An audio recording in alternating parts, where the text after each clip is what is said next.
Brea, and today I'm going to meditate on Psalms 19. In it, David is speaking about the glory of God's handiwork in the heavens. He then transitions to talk about the excellence of God's rulership and God's authority. I'm going to paraphrase.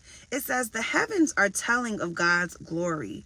The praises of him are proclaimed by the work of his own hands in the skies.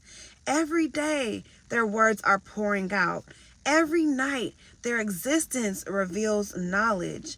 And they don't do this with speech, words, or sound being heard from them, but their voices go into all the earth, their words to the end of the world."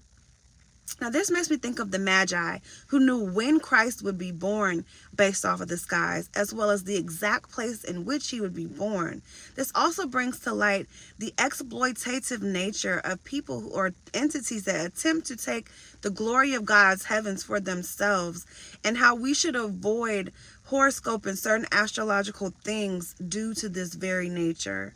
It goes on to say, "In the heavens, God has made a dwelling place for the sun. This sun is like a groom on its wedding day. It's coming out of his dressing room like a champion about to run its path and rejoicing. And it is consistent. It rises at one end of the heavens and in its path to the other end of the heavens, and also in that nothing is deprived of its warmth."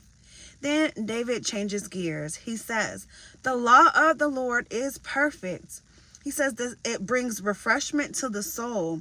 He says the statutes of the Lord are trustworthy. They make wise the simple.